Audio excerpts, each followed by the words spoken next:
আজকে আমরা সৃষ্টি রহস্য নিয়ে একটা আলোচনা করছি।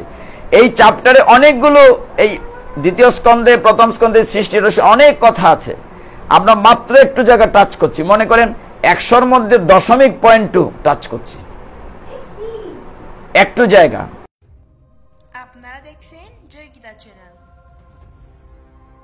দেবকে স্মরণ করে আমরা সৃষ্টি রহস্য নিয়ে একটু কথা বলি।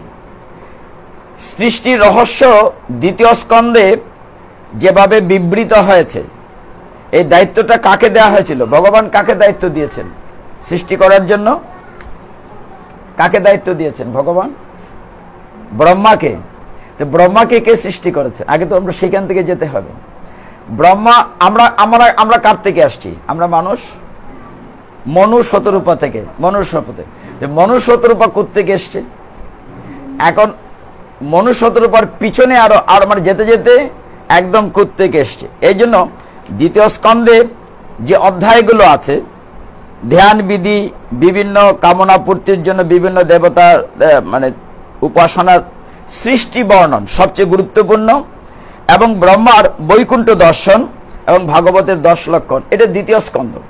শ্রীমদ্ ভাগবতমের বিশাল মহাসাগর থেকে আমরা 7 দিনে হয়তো সাগর পাড়ি তো দেবই না, সাগর তীরের একটা দুইটা নুড়ি পাথর খোঁড়াতে চেষ্টা করছি। এত বিশাল ভাগবত। ভাগবত যদি পুরো 1 মাস নিয়ে আলোচনা করা হয়, তাইলে হয়তো কিছুটা ওই হাঁটু জলের নামার অবস্থা হবে, সমুদ্র পান না। মানে ভাগবত এত বিজ্ঞান, আমাদের সনাতন শাস্ত্র এতটাই বিজ্ঞান ভিত্তিক করা হয়েছে। যদি একটু মনোযোগ দিয়ে আমরা দেখি সৃষ্টির রহস্যের বেলা, আপনারা সকলে জানেন সমস্ত বিশ্ব ব্রহ্মাণ্ড অন্ধকার, কোথাও আলো আছে? নাই, অন্ধকার, জলমগ্ন। ভগবান নারায়ণ বিষ্ণু সেই জলমগ্ন নিচে শুয়ে আছেন, চিন্তা করছেন পৃথিবী কি করে হবে, বিশ্ব ব্রহ্মাণ্ড কি করে হবে। তার নাভি মূল থেকে পদ্ম উত্থিত হয়েছে, পদ্মের মধ্যে ব্রহ্মাকে সৃষ্টি করেছেন। এখন ব্রহ্মা যখন দেখলো চারদিক ঘোর অন্ধকার, সে কি করবে? সে জানে না কি করবে। এমন সময় সে দুটি বর্ণ শব্দ শুনেছে। দুটি বর্ণ কি? ত এবং প। তপ, তপ, এরকম শব্দ শুনেছে ব্রহ্মা। তার মানে সে নির্দেশিত হয়ে বুঝেছে যে ভগবান হয়তো আদেশ দিচ্ছেন যে আমাকে তপস্যা করার জন্য। ব্রহ্মা দেখছে চারদিকে কেউ নাই, সেই পদ্ম ফুলের যে ডাটার মধ্যে সে আছে। ব্রহ্মাকে বলা হয় স্বয়ম্ভু, মানে নিজে নিজে জন্মকে স্বয়ম্ভু, ব্রহ্মার পিতামাতা না। সেই ব্রহ্মা পদ্মফুলের ডাটা দিয়ে নিচ পর্যন্ত যাওয়ার চেষ্টা করেছে বহুবার, একদম গভীরে গিয়ে বহু বৎসর চেষ্টা করেছে, একদম তল খুঁজে পায় নাই। সেই ব্রহ্মা কি করে সৃষ্টি করলেন? শুধু মানুষ না, এই যে পাহাড়, জঙ্গল, নদী, স্থাবর জঙ্গম, 84 লক্ষ জুনি, পশু পাখি সবকিছু তো সৃষ্টি করেছেন। এক একটা সৃষ্টির এক একজন মা বাবা আছে, কিন্তু মূল গোড়াটা হচ্ছেন সর্বকারণ কারণম অনাদিরাদি গোবিন্দ। মানে যেখান থেকে সবকিছু এসছে, এক একটা ডিউটি দেওয়া হয়েছে। আমরা সৃষ্টির রহস্যর শুরু থেকে একটু কথা বলি, তারপর তৃতীয় স্কন্ধে যাব। এই জায়গাটি খুব চমৎকার। সৃষ্টির রহস্যটি আমরা দেখব দ্বিতীয় স্কন্ধের দ্বাদশ অধ্যায়। এখানে বক্তব্য দিচ্ছেন মৈত্রেয় ঋষি। প্রশ্ন করেছেন বিদুর। কে প্রশ্ন করেছেন? বিদুরকে আমরা চিনি কিনা? সবাই চিনি, আমাদের ভাই হয় না? কার ছেলে? হ্যাঁ, বেদব্যাসের ছেলে। এই তো মাতাজি ঠিকই বলেছে, দাসীপুত্র। তো যাই, মৈত্রেয় ঋষিকে প্রশ্ন করেছে বিদুর, আর তার উত্তরে মৈত্রেয় ঋষি বলছেন কি করে সৃষ্টি বিস্তার হলো। তিনি বলছেন যে দেখো, সৃষ্টির প্রারম্ভে সর্বপ্রথম তিনি 5টি বৃত্তি, মানে তম, মোহ, মহামোহ, তামিশ্র, অন্ধ তামিশ্র সৃষ্টি করেছেন। ব্রহ্মা শুরুতেই সবকিছু জীবজগৎ মানে প্রাণী জগৎ, উদ্ভিদ জগৎ তৈরি করার পরে যখন মানুষ সৃষ্টি চিন্তা করেছেন, প্রথম তিনি 4 জন তৈরি করেছেন। আমরা জানি চতুষ্কুমার। কয়জন? 4 জন। নাম কি? সনক, সনন্দন, সনাতন, সনত কুমার। এই চতুষ্কুমার। কয়জন কুমার? চারজন, তিনি তৈরি করেছেন চতুষ্কুমার ব্রহ্মা। তৈরি করে বলেছেন যে বাবারা তোমরা প্রজা সৃষ্টি করো। তারা কি করেছে? না, আমরা আজীবন ব্রহ্মচারী, আমরা প্রজা টজা তৈরি করতে পারবো না। তারা রাজি হয় নাই। এই চতুষ্কুমার বয়স হয়েছে অনেক, কিন্তু দেখতে পঞ্চবর্ষীয় শিশুর মতো। বয়সটি দেখতে কেমন? 5 বছর শিশুর মতো, কিন্তু তাদের বয়স হয় নাই। ওরা পরে ভগবান নির্দেশে ব্রহ্মা প্রজা সৃষ্টি করতে যখন তারা অপারগতা সৃষ্টি করলো, ব্রহ্মার খুব রাগ হলো। রাগ হওয়া স্বাভাবিক কিনা? ছেলেরা কথা শুনছে না, যে তোমাদেরকে দায়িত্ব দিলাম যে তোমরা প্রজা সৃষ্টি করো, কিন্তু এই 4 কুমার প্রজা সৃষ্টি করতে অপারগ হলো। দেখেন কি করে পরবর্তী সৃষ্টিগুলো আসে। এটা শুনে ব্রহ্মার প্রচন্ড রাগ হলো, তার ভ্রু কুঞ্চিত হলো। আমরা রাগে এরকম করি না, মানে ভ্রু কুঞ্চিত হয়।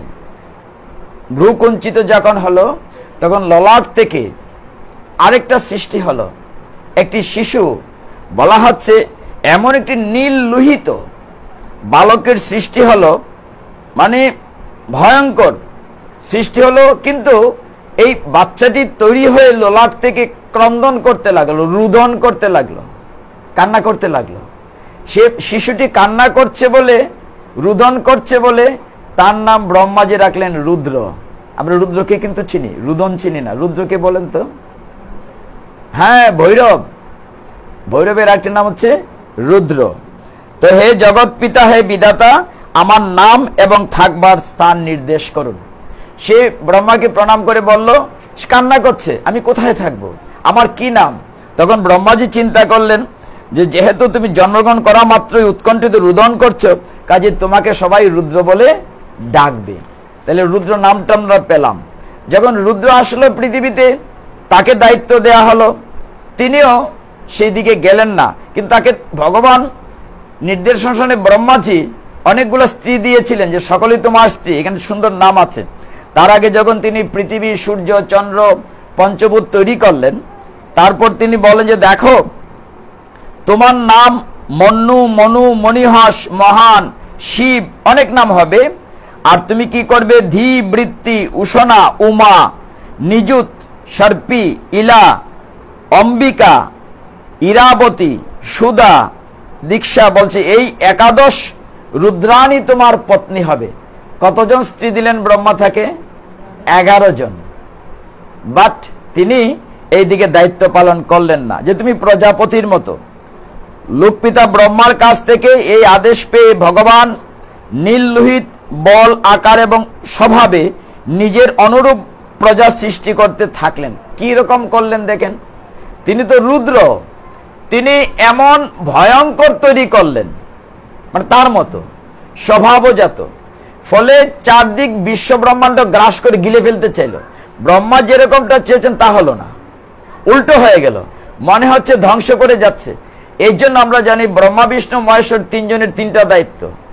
একজন সৃষ্টিকর্তা, একজন পালনকর্তা, আর একজন সংহার বা ধ্বংস। তো রুদ্র ভৈরব হচ্ছেন ধ্বংস বা সংহার কর্তা। তাহলে তিনি যে উৎপন্ন করলেন তার 11 স্ত্রীর কাছ থেকে, ওগুলো তার মতোই হলো, পৃথিবী ধ্বংস করছে। তাইলে ভগবান নির্দেশনে ব্রহ্মা কি প্রজা সৃষ্টি করতে পারলেন? আমরা কিন্তু তখনও আসিনি, আরো বহু পরে, লক্ষ কোটি বৎসর পরে। তখন ব্রহ্মাজি বললেন যে রুদ্র, তোমার দ্বারা আমার মনোবাঞ্ছা পূর্ণ হচ্ছে না, তাহলে কি করা যাবে? বলে তুমি বনে চলে যাও। তারই সৃষ্টিটাকে স্টপ করে দিলেন। তখন শিব ঠাকুর, রুদ্র পিতা ব্রহ্মাকে প্রণাম করে প্রদক্ষিণ করে বললেন যথা আজ্ঞা, বলে শিরোধার্য করে অনুমতি নিয়ে ব্রহ্মাকে প্রদক্ষিণ করে তপস্যার জন্য বনে চলে গেলেন। মানে রুদ্র চ্যাপ্টার ক্লোজ। তারপরে ভগবত শক্তিকে সাথে নিয়ে ব্রহ্মাজি আরো 10 জন পুত্র তৈরি করলেন। আমাদের মতো না, স্বামী স্ত্রীর মিলনে পুত্র না। ব্রহ্মাজি তো তার দেহ থেকে, শয়ন থেকে, স্মরণ থেকে মানসিকভাবে পুত্র তৈরি করেন। কয়জন তৈরি করলেন? আজকে আমরা সৃষ্টির রহস্য নিয়ে একটা আলোচনা করছি। এই চ্যাপ্টারে অনেকগুলো, এই 2য় স্কন্ধে, 1ম স্কন্ধে সৃষ্টির রহস্য অনেক কথা আছে। আমরা মাত্র একটু জায়গা টাচ করছি। মনে করেন 100-র মধ্যে 0.2 টাচ করছি। একটু জায়গা। তিনি কয়জন পরে পুত্র তৈরি করলেন? এইবার প্রথম তো 4 জন করলেন, তারপরে ভ্রুকুটি থেকে রুদ্র আসলো, তারপরে আরো 10 জন তৈরি করলেন। নাম আপনারা জানেন, কারা ছিলেন? মরীচি, অত্রি, অঙ্গিরা, পুলস্ত, পুলহ, ক্রতু, ভৃগু, বশিষ্ঠ, দক্ষ এবং নারদ। এই 10 জন সন্তান। নারদ ব্রহ্মার মানুষ পুত্র। গতকাল আমরা নারদের পূর্ব জন্ম নিয়ে কথা বলেছি। মানে আপনার ভাগবতটা ধারাবাহিক, আপনি হুট করে একটা ছেড়ে একটা যেতে পারবেন না, কারণ একটা আলোচনা না করলে পরেটা আপনি বুঝতে পারবেন না। আর আমি বিনয়ের সাথে অনুরোধ করবো সকলকে, আমরা যতটুকু আলোচনা করি আমরা যদি মন দিয়ে বিষয়টা রিসিভ করি, তাহলে হবে কি, আমরা ছেলে মেয়েদেরকে পরবর্তী জন্মকে বুঝাতে পারবো কি করে সৃষ্টিটা এসছে। তো এক একটা জায়গা থেকে একটা বিষয় এসছে। বলা হচ্ছে ব্রহ্মার ক্রুরদেশ থেকে নারদ, মানে কুল থেকে জন্ম হয়েছে কার? নারদ। বলা হচ্ছে অঙ্গুষ্ঠ থেকে দক্ষ, আঙ্গুল থেকে, প্রাণ থেকে বশিষ্ঠ, ত্বক থেকে ভৃগুমণি, হাত থেকে ক্রতুমণি, নাভিদেশ থেকে পুলহ, কান থেকে পুলস্তমণি, মুখ থেকে অঙ্গিরা, চোখ থেকে অত্রি, আর মরীচি উৎপন্ন হয়েছিলেন মন থেকে। এইভাবে এক একটি জায়গা থেকে দেহের, ব্রহ্মার দেহের এক একটি অংশ থেকে এক একজন উৎপন্ন হয়েছেন। এইভাবে ব্রহ্মার হৃদয় থেকে কাম, ভ্রুযুগল থেকে ক্রোধ, অধর থেকে লোভ, মুখ থেকে বাগদেবী সরস্বতী। এই জায়গাটা একটু টাচ করি। ব্রহ্মার মুখ থেকে কার আবির্ভাব হয়েছে? এই যে সামনে বসা আছেন, বাগদেবী সরস্বতী। আবার এই ব্রহ্মার আরেকটা জায়গা বলিনি, ব্রহ্মা যখন পদ্ম ফুলে ছিলেন, চারদিকে অন্ধকার, কোথাও দেখছেন না, যেই শুনলেন তপ, কি শুনেছিলেন? তপ। কে কথা বলছে? চারদিকে তাকাচ্ছেন, পূর্ব, পশ্চিম, উত্তর, দক্ষিণ, চারদিক তাকা থেকে ব্রহ্মার কয়টা মুখ হয়েছে? মানে চারদিক তাকিয়েছেন কোন দিক থেকে আওয়াজটা আসছে, এই জন্য ব্রহ্মার চতুষ্মুখ হয়েছিল। শাস্ত্রে আরেকটা জায়গা আমরা আলোচনা করবো না, করি না, আরেকটা মাথা ছিল যেটা শিবটা কেটে ফেলে দিয়েছিলেন। যাই হোক, আমরা 4 মাথার কথাই বলি। তো তিনি যখন মুখ থেকে বাগদেবী সরস্বতী আবির্ভূতা হলেন, এত সুন্দরী, এত রূপসী, তখন ব্রহ্মার কন্যার প্রতি কামভাব জাগৃত হয়েছিল। এই চ্যাপ্টারটা আমরা আলোচনা করছি না, কিন্তু মরীচি, অন্যান্য পুত্র যারা মনীষী ছিল, তারা যখন ব্রহ্মাকে বুঝালেন, তখন ব্রহ্মা এই ভুল বুঝতে পেরে বলেন, তাহলে আমি দেহটা আমি যখন কামনা করেছি, কারণ ব্রহ্মা থেকে কামনারও সৃষ্টি, যখন আমি সকন্যার প্রতি কামনায় সৃষ্টি করেছি, আমি দেহ রাখবো না। ব্রহ্মা তখন দেহটা পাত করেছিলেন, তার যে চামড়া, খোসা, এইগুলো এমন অন্ধকার হয়েছিল, এই অন্ধকার থেকে আমরা যে শীতের দিনে কুয়াশা দেখি কিনা, কুয়াশা থাকলে কি আলো দেখা যায়? রাস্তা দেখা যায়? দেখা যায় না। কুয়াশাটা কিন্তু ব্রহ্মার ওই দেহ, চামড়া, ওইগুলা থেকে তৈরি হয়েছে। মানে সৃষ্টির রহস্য কিন্তু আমরা পিছনে যাচ্ছি। বলা হচ্ছে তখন ব্রহ্মার পরিত্যক্ত সেই নিন্দনীয় শরীরটি দিক সকল গ্রহণ করলো এবং সেটি কুয়াশা রূপে পরিণত হলো ব্রহ্মার দেহ থেকে। পরবর্তীতে তিনি আবার সৃষ্টিতে মনোনিবেশ করলেন, কিন্তু ওই চতুষ্কুমার দায়িত্ব নিলেন না। নিলেন কারা?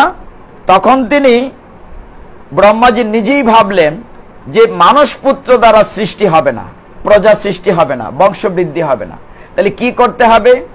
তখন তিনি চিন্তা করলেন, মানুষ রূপে, স্বামী স্ত্রী রূপে যদি হয়, তাইলে সন্তান সন্ততি হতে পারে।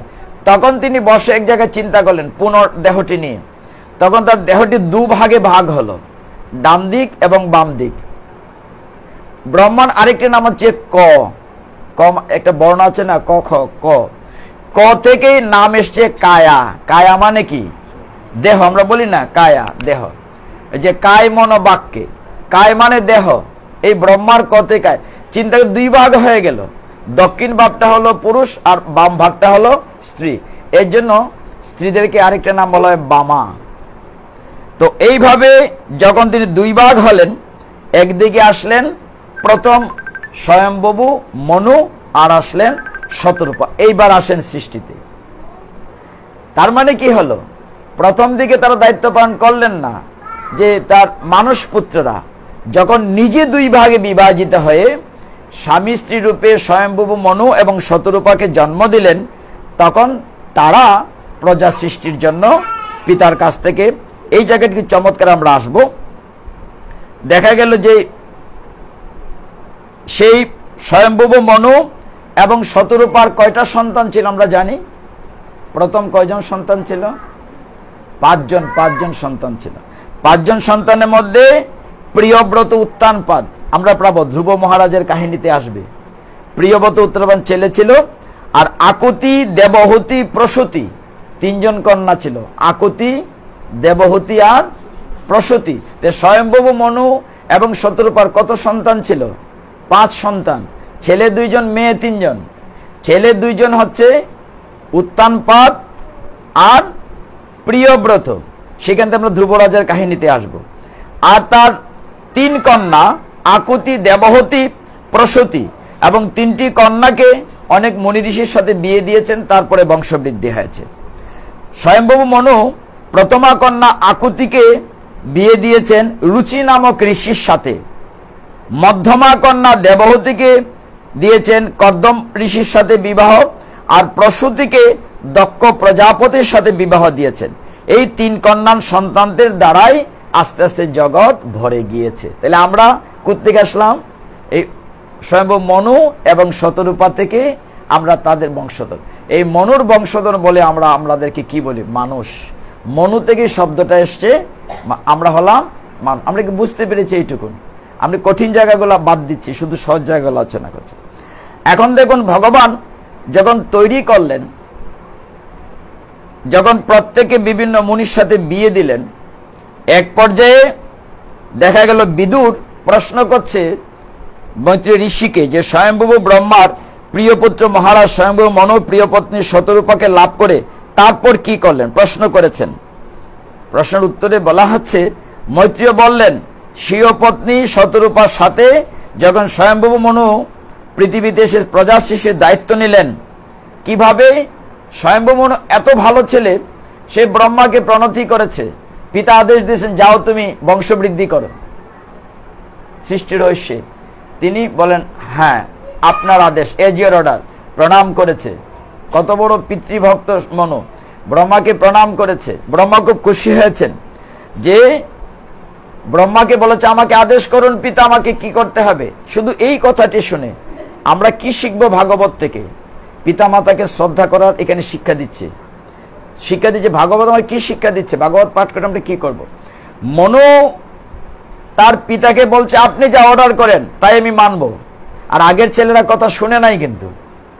তখন তিনি বললেন যে, আমি খুব খুশি হয়েছি, তুমি উত্তম রূপে প্রজা পালন করো। মনু বললেন, হে পাপনাশন পিতা, আপনার আদেশ নিশ্চয়ই পালন করব। কিন্তু এই সংসার এখন দেখেন ঝামেলাটা কি হয়েছে।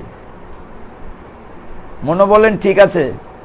ব্রহ্মাকে বলেন, হে পিতা, আমি তো আপনার কথা মতো সন্তান তৈরি করব, প্রজা তৈরি করব। তৈরি যে করব, এদেরকে কোথায় রাখবো? রাখার জন্য একটা স্থান দিতে হবে তো। স্থান কোথায় দেবে? পৃথিবীতে দেবে। বলে পৃথিবীতে এখন জলমগ্ন। দেখেন কিভাবে কাহিনীগুলো কানেক্টেড। বলছে যে, আমি যে সন্তান তৈরি করব হে পিতা তোমার আদেশে, এই সন্তানদেরকে জায়গা দেব কোথায়? পৃথিবী বসুন্ধরা জলমগ্ন হয়ে আছে। আগে পৃথিবীকে উঠিয়ে শূন্য জায়গায়, বালা জায়গায় স্থাপন করো, তবেই না বাসযোগ্য ভূমি হলে আমি সন্তান তৈরি করব, সেখানে তারা থাকবে। তাহলে ব্রহ্মা চিন্তায় পড়ে গেলেন। ব্রহ্মা ধ্যানস্থ দেখলেন যে পৃথিবী তখন জলমগ্ন। এখন জলমগ্ন পৃথিবীকে কে উদ্ধার করতে পারবে? ব্রহ্মার ক্ষমতা আছে?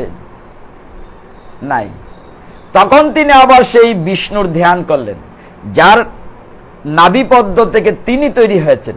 তিনি বিষ্ণুর প্রার্থনা করলেন যে, ভগবান তুমি ছাড়া এই পৃথিবীকে জল থেকে উঠাতে কেউ পারবে না। আগে পৃথিবীকে জল থেকে উঠাও, তাইলে আমার ছেলে সন্তান তৈরি করবে, ওদের থাকার জায়গা দেবে। আপনি ঘর সংসার করলেন, বাড়ি না হইলে বাচ্চাদের কিন্তু কোথায় থাকবেন? হয় নিজের বাড়ি, না ভাড়াটিয়া বাড়ি। বাড়িতে তো থাকতে হবে। এখন বাড়ি কোথায় আছে? সমস্ত পৃথিবী জলের নিচে। এখন একটা অত্যন্ত গুরুত্বপূর্ণ বিষয়, মন দিয়ে খেয়াল করেন মাতাজিরা। ব্রহ্মাজি চিন্তা করলেন, এমন দিব্য পুরুষ দরকার, ভগবান যদি নিজে আসেন তো ভালো। পৃথিবীকে জল থেকে ওঠানোর ক্ষমতা কারো নেই। এর পরের চ্যাপ্টারটা খুব গুরুত্বপূর্ণ এই জায়গাটাতেই। কারণ তখন বরাহ অবতারের ভগবানের সৃষ্টি হবে। বরাহ শব্দের অর্থ কি? শূকর। বরাহ মানে শূকর। তো এইভাবে যখন বরাহ অবতারটা আসবে, দেখেন জনলোক, তপলোক এবং সত্যলোক নিবাসী মুনি ঋষিগণ চিন্তায় পড়লেন যে পৃথিবীকে কি করে রক্ষা করা হবে। এখানে দেখেন যে মেয়েটিকে কশ্যপ মুনির সাথে বিয়ে দেওয়া হয়েছিল, কার বিয়ে দেওয়া হয়েছিল কশ্যপ মুনির সাথে? দিতিকে। দিতি একটা মেয়ে ছিল না, দিতি ও দিতি। আপনারা জানেন দিতির গর্ভে দৈত্যের জন্ম, অদিতির গর্ভে দেবতাদের জন্ম। তো দিতি, এটা আমাদের সনাতন শাস্ত্র এত গুরুত্বপূর্ণ, এত বিজ্ঞান ভিত্তিক, বারবার বলি সায়েন্টিফিক। এই জন্য আমাদের 10টা সংস্কার আছে। কয়টা সংস্কার আছে? 10টা সংস্কার। আমরা মানি কিনা? আমরা পালন করি কিনা? আমরা পালন করি না বলেই আমাদের সন্তানরা মেধাবী হয় না, আতুল ল্যাংড়া হয়। সনাতন শাস্ত্রের 10ম সংস্কারের প্রথমেই বলা হচ্ছে গর্ভাধান। একটা সুনির্দিষ্ট সময়ে স্ত্রীর সাথে মিলিত হয়ে বীজ বপন করতে হবে শুদ্ধ সাত্ত্বিকভাবে। তারপরে মনে করেন যে জন্ম সংস্কার, তারপরে মনে করেন এই যে আমরা অন্নপ্রাশন করি, এটা একটা সংস্কার। তার আগে একটা বাদ দিয়েছি, সীমন্তোন্নয়ন 7 বক্ষণ। তারপরে যেতে যেতে ব্রহ্মচর্য, তারপরে হয়তো বেরিয়ে আসলো গুরুগৃহ থেকে সমাবর্তন, তারপরে বিবাহ পর্যন্ত, জন্ম থেকে বিবাহ পর্যন্ত। তার আগে চূড়াকরণ আছে, নামকরণ আছে, এভাবে 10টা সংস্কার আছে। আমরা কি আপনাদের ছেলে মেয়েদেরকে করিয়েছি 10টা সংস্কার? করিয়েছি কিনা? আমরা বড় জোর 2টা বা 3টা সংস্কার করি। একটা হয়তো অন্নপ্রাশন করি, এটা একটা সংস্কার। আর হয়তো 7 বক্ষণ সীমন্তোন্নয়ন করি, আর হয়তো বিবাহ। এই 2-3টা ছাড়া অন্যগুলো কি করি? করি না। প্রত্যেকটা বিষয়ের একটা সময় আছে। দিতি এতটাই কামতাড়িতা হলেন, তার স্বামীকে বললেন যে আমি তোমার কাছ থেকে এই মুহূর্তে সন্তান চাই। সময়টি ছিল ত্রিসন্ধ্যা। কখন ছিল? তার মানে কি আমাদের শাস্ত্র কি শিক্ষা দিচ্ছে? যে যখন তখন মানে সন্তান উৎপাদন করা যাবে না। আপনি যে কোনো জায়গায় বীজ ফেললে কি সঠিক চারা গজাবে? আগে তো ভূমি কর্ষণ করতে হবে। এই কারণে এইখানে অধ্যায়টিতে চমৎকার বলেছে, দিতি এতটাই স্বামীর কাছে, কশ্যপ মুনির কাছে বলছিলেন যে আমার এখনই দরকার, হে তপোধন আমার এখনই সন্তান দরকার, আমার ইচ্ছে হচ্ছে। তিনি বুঝাতে চাইলেন যে এই সন্ধ্যা সময়টা তাকে রুদ্র ভূত প্রেতের দখলে। আমরা ছোটবেলা থেকে শুনে এসছি, আমার মা জেঠিমারা, মার কথা তো মনে নেই, জেঠিমা ঠাকুরদিরা বলতেন ত্রিসন্ধ্যা বলছে না এই সময় বাইরে থাকবে না, ঘরে আসবে। এই সময় কিছু খাইতে মানা করেছেন পর্যন্ত। আপনি জানেন ত্রিসন্ধ্যা খাবে না, জানি না এখন এই কথাগুলো নিয়মগুলো আছে কিনা। মানে এই সময় কিছু করা যাবে না। এই ত্রিসন্ধ্যা খেলাটা কার দখলে থাকে? রুদ্র, তার ভূত প্রেত পিশাচ, ওদের দখলে থাকে এই সময়টা। এই সময় কিন্তু দিতি এতটাই ব্যাকুলা কামতারুতা হলেন, তিনি বললেন স্বামী কশ্যপের যে আমার এখনই সন্তান চাই। তিনি নিষেধ করলেন, মানা করলেন, কিন্তু মানলেন না। তিনি তার সাথে মিলিত হলেন। ফলশ্রুতিতে কি হলো? দিতির গর্ভধারণ একটা অধ্যায় আছে, 3য় স্কন্ধের 14 একটা অধ্যায়, পুরো একটা চ্যাপ্টার আছে গর্ভধারণ দিতির। তিনি যখন গর্ভধারণ করলেন, পরে তার সেন্স এলো, হায় হায় আমি করলাম কি, এই অসময়ে কেন আমি তার সঙ্গ নিলাম। তখন দিতি বলেন আমার ভুল হয়েছে, কি করণীয়? বলে কিচ্ছু করার নেই, যা হওয়ার হয়েছে। এখন এমন 2 অসুর সন্তান বা সন্তান যারা আসবে, যা পৃথিবী ধ্বংস করে দেবে, প্রকম্পিত করে। আপনাদের মনে আছে নিশ্চয়ই, যখন দুর্যোধন দুঃশাসন পৃথিবীতে এসেছিলেন, ওই যে 100টা আধারে রাখা হয়েছিল, পৃথিবীর অবস্থা কেমন হয়েছিল? ভূমিকম্প হচ্ছিল, আকাশ থেকে রক্ত বৃষ্টি হচ্ছিল, পুষ পড়ছিল, তারপরে পাহাড় কাঁপছিল, শ্রীগালের গলা থেকে রক্ত পড়ছিল, চিৎকার করতে, পেঁচা ভয়ঙ্কর আওয়াজ করছিল, গর্দভ ভয়ঙ্কর আওয়াজ করছিল। ঠিক এইরকম অবস্থা হয়েছে দিতির যখন সন্তান হবে। চারদিকে খারাপ লক্ষণ। দিতি দৌড়ে স্বামীর কাছে গিয়েছে, বলছে আমার অপরাধ হয়েছে, কি করণীয়, কি করণীয়? বলি কিচ্ছু করণীয় নয়। তুমি এই জন্য আমাদের কয়টা শত্রু থাকে দেহের মধ্যে? 6টা শত্রু। কাম, ক্রোধ, লোভ, মোহ, মদ, মাৎসর্য। সবচেয়ে প্রথম কোনটা বলেছি? সবচেয়ে বড় শত্রু হচ্ছে কাম। যে শুধুমাত্র কামকে জয় করতে পারে, মনে করেন সব পৃথিবী অর্ধেক জয় করে ফেলেছে। এটা কন্ট্রোল করা সবচেয়ে বড় কঠিন। খালি দৈহিক কামনা না, জিনিসপত্রের প্রতি কামনা থাকে যে ওর স্বর্ণটা বানাইছে, আমার যদি স্বর্ণটা এরকম হইতো, আমার বাড়ি হয়েছে, আমার যদি এটা কোনো না কোনোভাবে লুটপাট করে করতে হবে। এই জন্য সবচেয়ে বড় শত্রু আমাদের কাম। ফলশ্রুতি গেল, দিতি ভয় পেয়ে গেল, সেটা না, এই সন্তান পৃথিবীতে আনবো না, কি জানি হবে, চারদিকে খুব ভয়ঙ্কর অবস্থা দেখা দিচ্ছে। তখন তিনি 1-2 বৎসর না, গর্ভ 100 বৎসর রেখে দিলেন। কত বৎসর? সুখদেব গোস্বামী কত বৎসর ছিলেন? তাহলে এখন চিন্তা করেন, 100 বৎসর তিনি গর্ভ আটকালেন, কিন্তু কোনো না কোনো তো বের করতে হবে, তাকে তো বাঁচতে হবে। সেই যমজ 2টি সন্তান হলো তার গর্ভ থেকে। কি নাম? হিরণ্যাক্ষ, হিরণ্যকশিপু। এখন আবার পিছনে যেতে হবে। হিরণ্যাক্ষ, হিরণ্যকশিপু কে ছিল? বৈকুণ্ঠের সিকিউরিটি গার্ড, দারোয়ান ছিল জয় বিজয়। এর পরের চ্যাপ্টারটাই জয় বিজয়। মানে ভাগবত এত ধারাবাহিক, এই জন্য 1 সপ্তাহ আলোচনা করলে ধারাবাহিকভাবে আপনি বুঝতে পারবেন। এই জন্য বলছে মিস করলে হবে না, 7 দিন ধারাবাহিক আসতে হবে। ওই যে চতুষ্কুমারের কথা বলেছিলাম, কারা ছিলেন চতুষ্কুমার?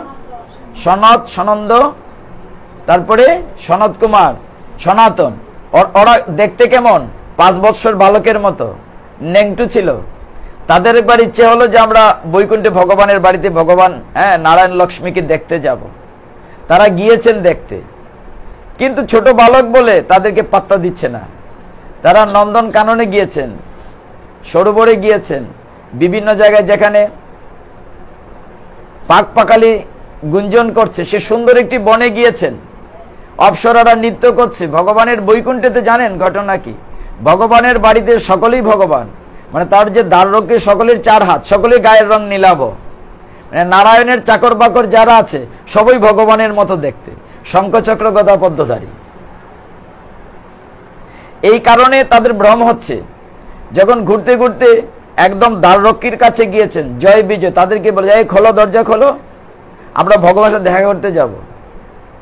জয় বিজয় কি করেছিল? ঢুকতে দেয়নি। না না, এই ন্যাংটা মানুষ এই বৈকুণ্ঠে ঢুকবে কি করে? বাচ্চা মানুষ, বালক, তাদের সাথে খারাপ ব্যবহার করেছিল।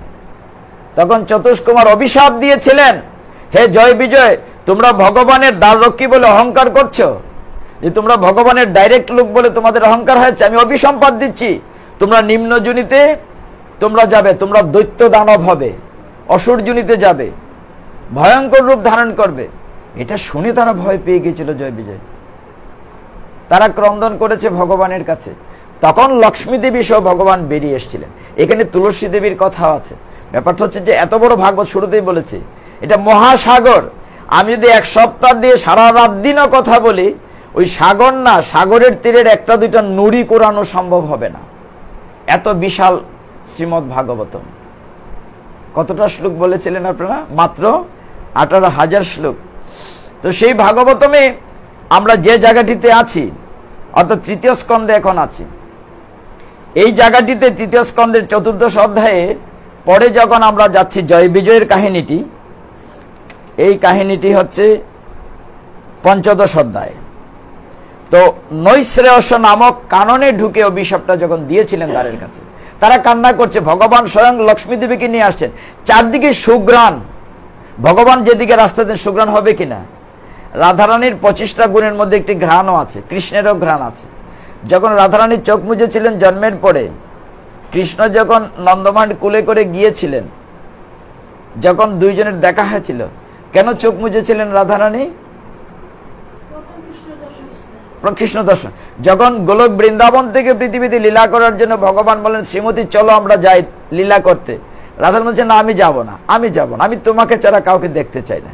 যদি চোখ করলে প্রথম আমি তোমাকে দেখি, অনুমতি দাও, তবেই কেবল যাব। এর জন্য জন্ম হয়েছিল তপ্ত কাঞ্চন বর্ণা, একেবারে কাঁচা সোনার মতো সুন্দরী একটি কন্যা, বৃষভানু নন্দিনী, কিন্তু চোখ মোজা, আনন্দের মধ্যে দুঃখ। যে সুন্দর মেয়েটা অনেকদিন পরে পেলাম, বৃষভানু রাজা কীর্তি দেয়, কিন্তু মেয়েটি অন্ধ, জন্মান্ধ।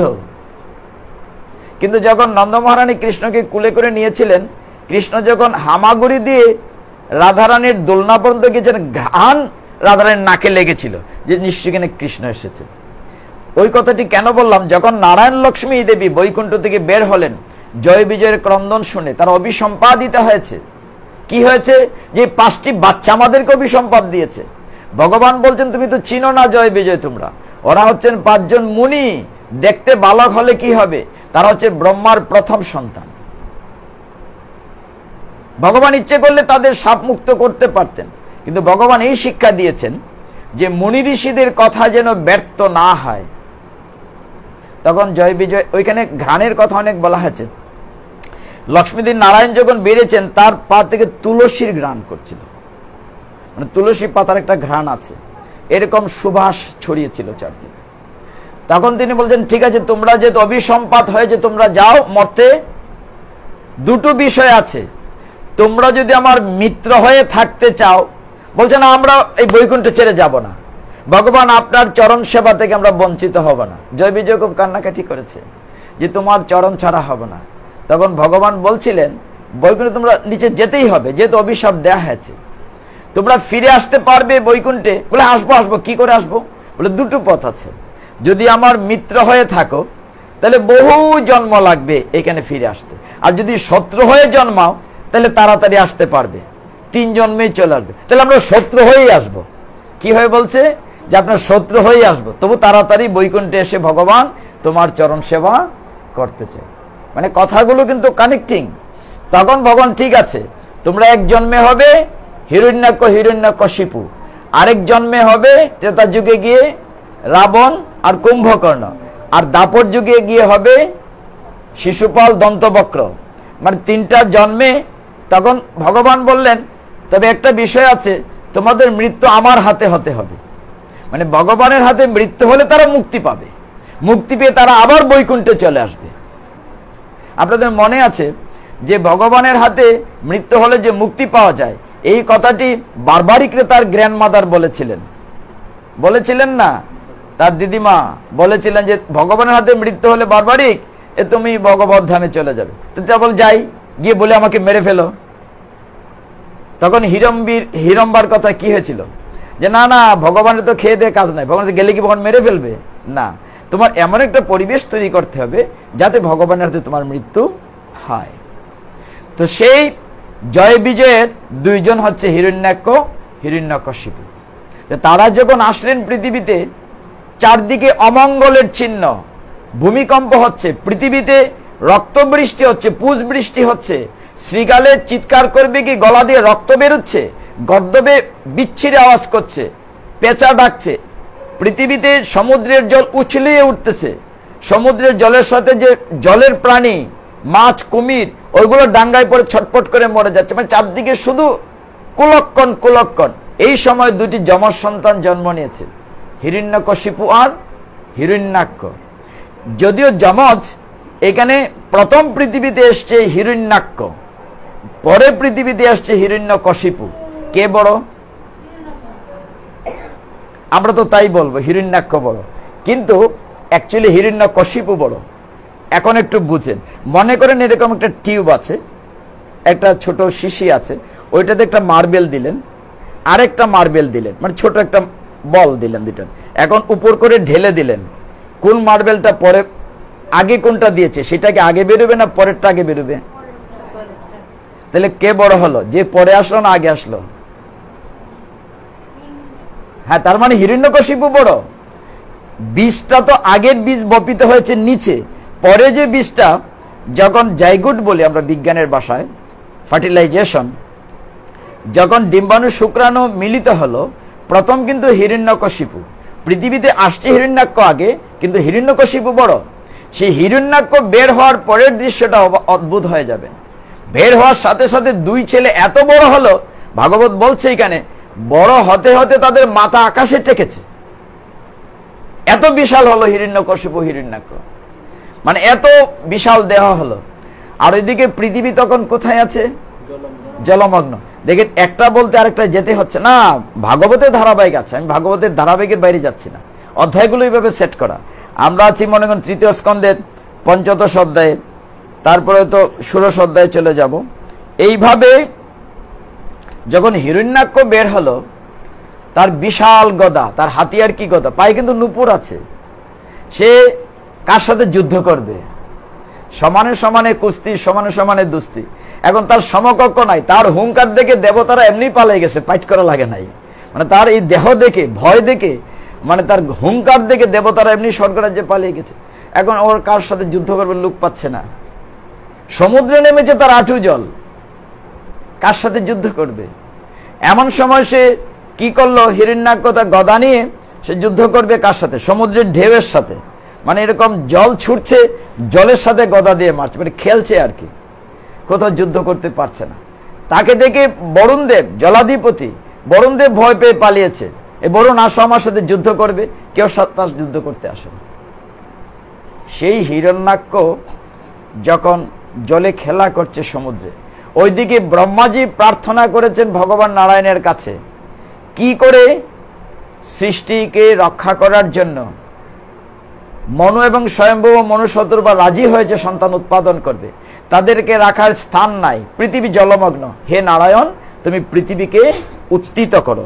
উত্থিত করার জন্য ভগবান হঠাৎ দেখেন ব্রহ্মাজি শুয়ে আছেন। আপনার আরেকটা বিষয় জানেন, ব্রহ্মার 4 মুখ থেকে 4টি বেদের সৃষ্টি হয়েছে।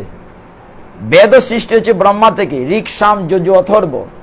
এই বেদগুলা যখন প্রকটিত হয় তখন বেদ চুরি হয়ে গেছিল। আর এই অংশে বলা হচ্ছে যখন ব্রহ্মা শুয়ে শুয়ে চিন্তা করছেন যে কি করা যায়, কি করা যায়, কি করে হে ভগবান, কি করে তোমার পৃথিবীকে আমি রক্ষা করব, জলমগ্ন উদ্ধার করব, তখন ব্রহ্মাজির নাক থেকে, নাসিকা থেকে অঙ্গুষ্ঠ পরিমাণ একটা শূকরের বাচ্চা জন্ম নিয়েছিল। কিসের পরিমাণ বলেছি? আঙ্গুলের সমান একটা শূকরের বাচ্চা নাক থেকে বেরিয়েছে। কোথায় আছে? যাই হোক, বেরিয়েছে। তার দেখতে দেখতে ব্রহ্মার সামনেই সেটি বড় হতে শুরু করেছে। এত বড় হয়েছে, এত বিশাল, ভগবানের যে রূপ, পায়ে নূপুর আছে, কৌস্তভ মণি আছে, মাথায় চূড়া আছে, এখানে বিবরণ দেওয়া হয়েছে শূকরের খুব চমৎকার। বরাহ অবতারে ভগবান তার যে গায়ের লোমগুলো বলছেন যে খাড়া খাড়া, চামড়া খুব শক্ত, যখন লোম ঝাড়া দিচ্ছেন জল থেকে উঠে চারদিকে যেমন বিদ্যুতের ঝিলিক দিচ্ছে। ভগবান বরাহ রূপের যে দাঁতগুলো বলছে শ্বেত দন্ত, মানে এত সাদা যেমন লাইট পড়লে ঝিলিক দেয় এরকম রূপ।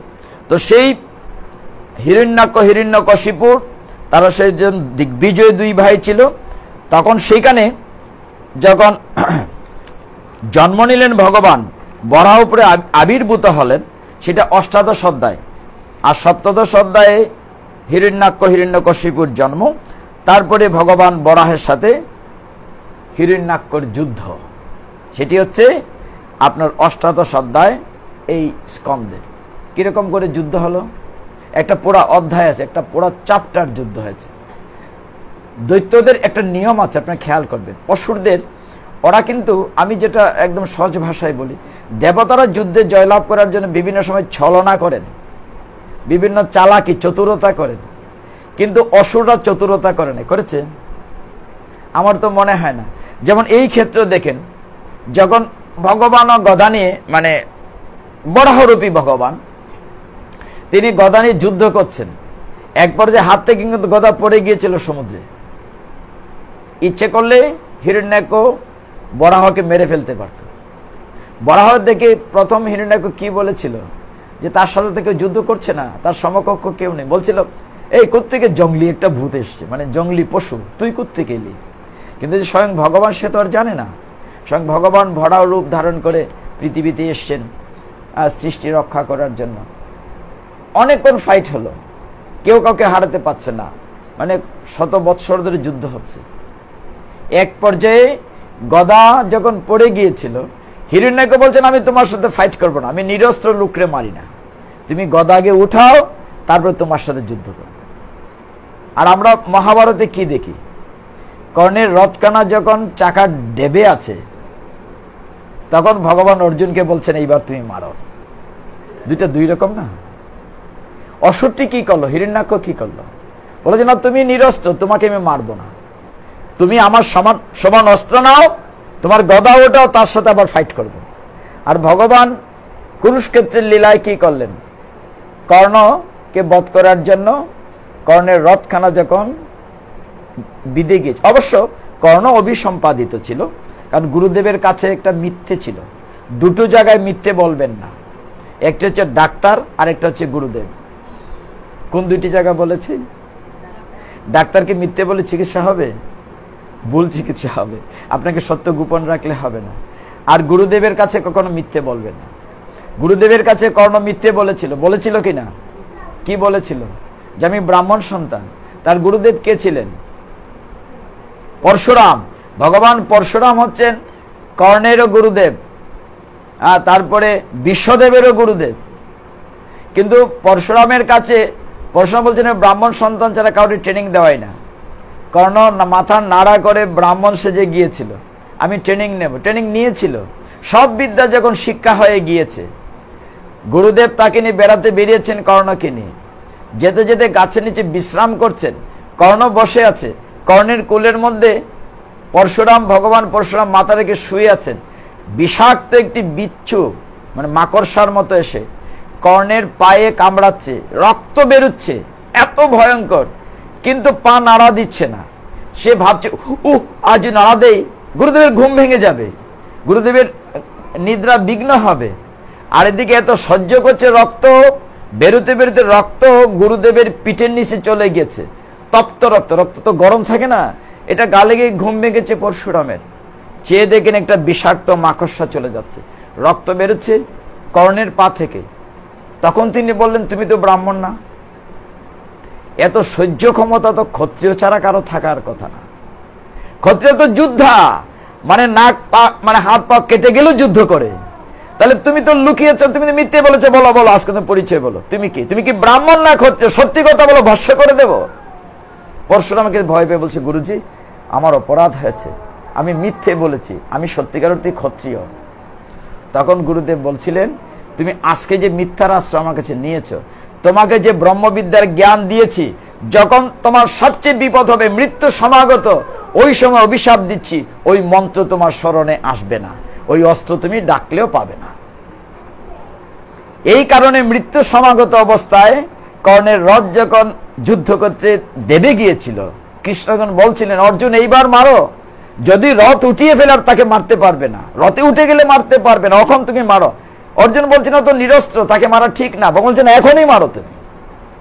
এদিকে কর্ণ বারবার ডাকছিলেন সেই অস্ত্রকে, কিন্তু অস্ত্র, কারণ তিনি মন্ত্র বিস্মরণ হয়ে গেছিলেন, গুরুদেবের অভিশাপে মন্ত্র ভুলে গিয়েছেন। এখানে অনেক কিছু শিক্ষণীয় আছে। আমরা যেন কেউ কখনো গুরুদেবের কাছে মিথ্যা কথা না বলি। গুরুদেব আদেশ দিলেন তুমি 16 মালা জপ করো, একাদশী করো। সবচেয়ে অদ্ভুত ব্যাপার কি জানেন? আপনারা প্রত্যেকেই নিশ্চয়ই সকল গুরুদেবের প্রতি শ্রদ্ধা রেখে বলছি, যেদিন দীক্ষা দেওয়া হয় আমরা তো দেখি ডানে বামে, ওই দিন থেকেই একজন শিষ্য তুলসীর মালা দেয়, তিলকও দেয়, পরের দিনই বা 2-4 দিন পরে খুলে রেখে দেয়, ঠিক কিনা? এখানেও আছে, অনেকেই আছেন, এর ভিতরেও আছেন। কিন্তু গুরুদেবের আদেশ কি মানছি আমরা? তাহলে আমাদের আধ্যাত্মিক উন্নতি কি করে হবে? হবে? হবে না। আরে ইসকন বলে নাই 4টে জিনিস নিষিদ্ধ, এটা শাস্ত্রে আছে, ভাগবত প্রবেশিকাতে আমরা আলোচনা করি, আজকে করি নাই হয়তো। যখন কলিকে পরীক্ষিত মহারাজ মারতে চেয়েছিলেন, তখন বলেছিলেন যে না, আমি চরণ ধরেছিল, একজন রাজার কর্তব্য আশ্রিতকে জীবন রক্ষা করা। কলিকে তিনি রক্ষা করে, ঠিক আছে তোমাকে মারবো না, তাহলে আমার সামনে থেকে দূর হয়ে যাও। তখন কলি বলছিলেন কোথায় যাব? বলে যাও 4টি জায়গায়। কলিকে কোথায় যেতে বলেছিলেন? ভাগবত প্রবেশিকাতে আছে, বলা হয়েছিল যে দূতম পানম স্ত্রীয়ম সুনা, 4টি জায়গা, দূতম পানম স্ত্রীয়ম সুনা, এই 4টি জায়গা বলছে কলি তুমি সেখানে যাও। দূতম মানে দ্রুত ক্রীড়া, জুয়া খেলা, জুয়া তাস পাশা, এর জন্য দ্রুত ক্রীড়ায় পুরা পরিবারটা ধ্বংস হয়েছে, ওইটাতে বলছেন তুমি কলি ওইখানে যাও। দূতম পানম, পানম মানে হচ্ছে নেশাদ্রব্য পান, এমনকি চা কফি পান। অনেক মাতাজিরা পান খান, কোনো কোনো মাতাজিরা বলেন আর এক বেলা ভাত না হলে চলবে, কিন্তু পান খেতে হবে, ওইটা ছাড়া যাবে না। আছেন না? অনেকেই আছেন, অনেকে আছেন। ভগবানে খায় বলে কি আমি খাবো? আমার জন্য কি নিষেধ দেয়া আছে? তাহলে ভগবান তো একাদশীর দিন অন্ন খায়, আমরা কি অন্ন খাই? ভগবানের জন্য কি একাদশী? আপনার প্রশ্নোত্তর তো এক কথাই শেষ। তাম্বুল তো ভগবানের জন্য, আপনার জন্য না। তো দূতম পানম স্ত্রীয়ম, স্ত্রীয়ম মানে কি? অবৈধ সঙ্গ। সোনা, সোনা মানে প্রাণী হত্যা, আমিষ আহার, এই 4টি জিনিস শাস্ত্রে নিষেধ করেছে। অনেকেই মনে করেন যে ইসকন এসে বলছে এই 4টি নিয়ম মানতে হবে, না, ভাগবতেই আছে কথাগুলো। আমি জোর দিয়ে কথাগুলো কেন বলি? আমরা শাস্ত্র অধ্যয়ন করি না, ওই জায়গাগুলোতে কলি ঢুকেছে। এখন আমি যদি ওই জায়গায় জেনে শুনে ঢুকে যাই, তাহলে আমি তো কলির দ্বারা প্রভাবিত হব। তখন কলি বলেছিল, মহারাজ পরীক্ষিত, আপনার রাজ্যে তো 4টা জায়গা নাই, আমি কোথায় যাব? তখন বলছিলেন, তুমি মণিকাঞ্চনে যাও, স্বর্ণে যাও, মিথ্যায় যাও, কামে যাও, ক্রোধে যাও, ওইগুলোতে যাও, ওইগুলো থেকে তুমি ঢুকো। এই কারণে যেদিন মতিভ্রম হয়েছিল পরীক্ষিত মহারাজের, মাথায় স্বর্ণের মুকুট ছিল। এই জন্য তিনি সৌমিক ঋষির গলায় মরা সাপ ঝুলিয়ে দিয়েছিলেন। তার মানে দেখেন, প্রত্যেকটা বিষয় একটার সাথে একটা ধারাবাহিক আছে। এখন আমরা কোথায় আছি? কোথায় ছিলাম? ওই যে যুদ্ধটাতে ছিলাম। হাত থেকে গদা পড়ে গিয়েছে ভগবান বরাহের। হিরণ্যাক্ষ কি বলেছে, তুমি নিরস্ত্র মারবো? বলে নাই। সে বলছে, না, তুমি আগে গদা ওঠা। ভগবানের লজ্জা করছিল, আমি ওর সাথে পারলুম না, তিনি গদা উঠিয়েছেন। ফাইট হচ্ছে সমুদ্রের মধ্যে। এরই ফাঁকে তিনি দাঁত দিয়ে সলিল সমাধিস্থ পৃথিবীকে উঠিয়েছেন, উঠে একটু শুকনা মতো জায়গায় রেখেছেন, তার কক্ষপথে রেখেছেন পৃথিবীকে। অর্থাৎ কার কারণে? ওই যে স্বয়ম্ভূ মনে বলেছে তার পিতা ব্রহ্মাকে যে আমরা যে সন্তান তৈরি করব তাদের জায়গা কোথায় দেব, পৃথিবী তো জলে ডুবে আছে। এই কারণে পৃথিবীকে আগে উঠানো হলো। উঠানোর পরে ভগবান বরাহরূপীর সাথে হিরণ্যকের ফাট হলো, এত ফাইট হলো, এক পর্যায়ে ভগবান আবার যখন ফাইট করলেন, কখনো গদা যুদ্ধ, কখনো মুষ্টিযুদ্ধ, মানে বিভিন্ন রকমের যুদ্ধ হলো। এক পর্যায়ে ভগবান সুদর্শন চক্রকে আহ্বান করলেন। আহ্বান করে ভগবান মানে তখন বরাহরূপী, শুকররূপী ভগবান, তিনি হত্যা করলেন হিরণ্যাক্ষকে। হিরণ্যাক্ষকে যখন হরি বধ করলেন, এই খবর পেলেন হিরণ্যকশিপু। মা কান্না করছেন। মায়ের নাম কি? দিতি। একজন মনে রেখেছেন, খুশি হলাম। দিতির কাছে গিয়ে হিরণ্যকশিপু, হিরণ্যাক্ষ যমজ ভাই, হিরণ্যকশিপু বড় ভাই মাকে বুঝাচ্ছেন। একটা চ্যাপ্টারে আছে, মা তুমি কান্না করছে কেন? আমি তো আছি।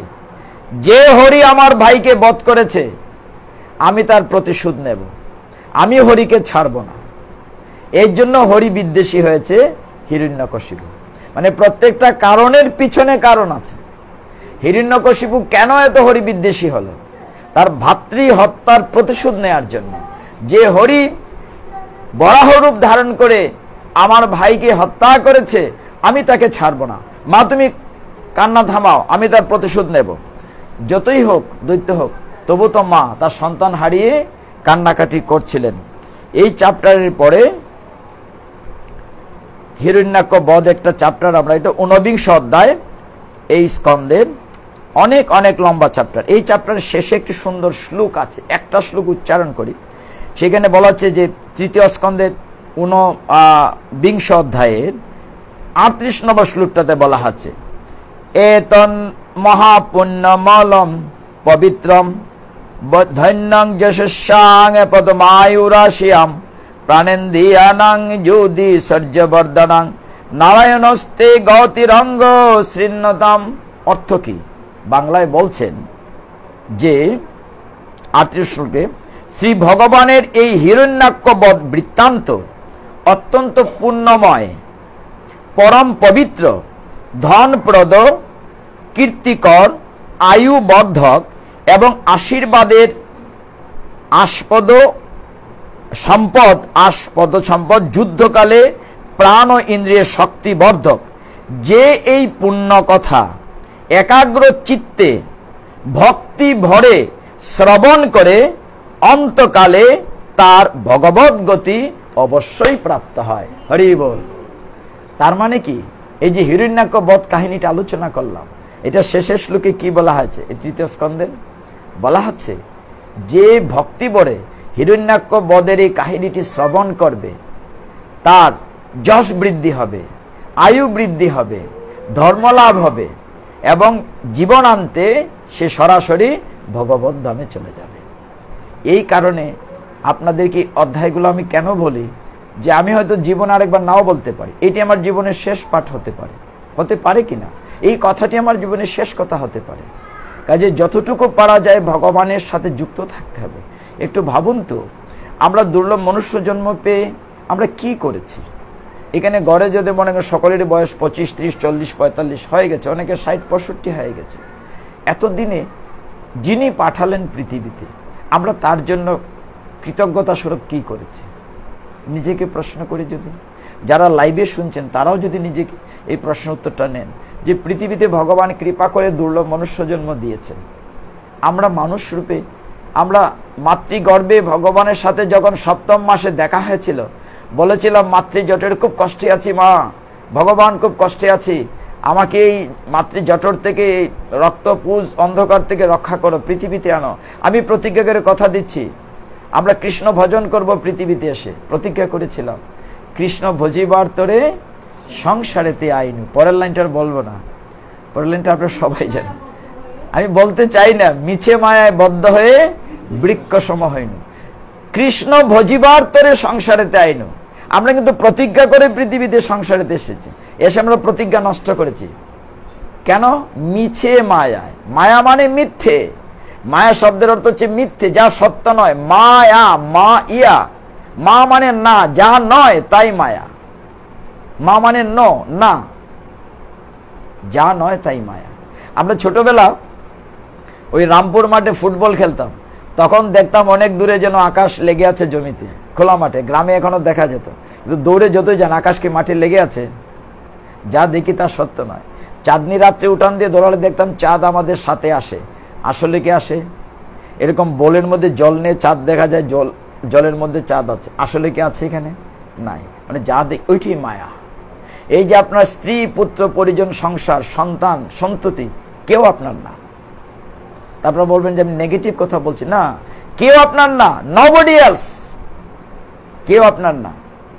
তাহলে কে আপনার? একমাত্র নাদিরাদি গোবিন্দ।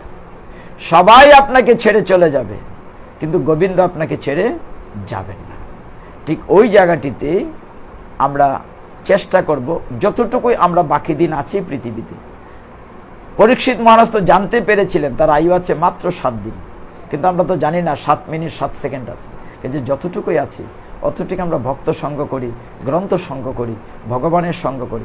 আপনি একবার নিশ্চিত দেখবেন, যতক্ষণ পর্যন্ত ভাগবত শ্রবণ করছেন, যতক্ষণ পর্যন্ত গীতা ভাগবত পাঠে আছেন, যতক্ষণ পর্যন্ত ভগবানের কাজ করছেন, যদি মন দিয়ে কাজটি করেন, মনোনিবেশ করেন, তখন দেখবেন আপনার মায়া আপনাকে গ্রাস করে না। এখন কি মনে হয় বাড়ি সংসারের কথা যতক্ষণ থাকি আমরা পাঠে? মনে হয় না।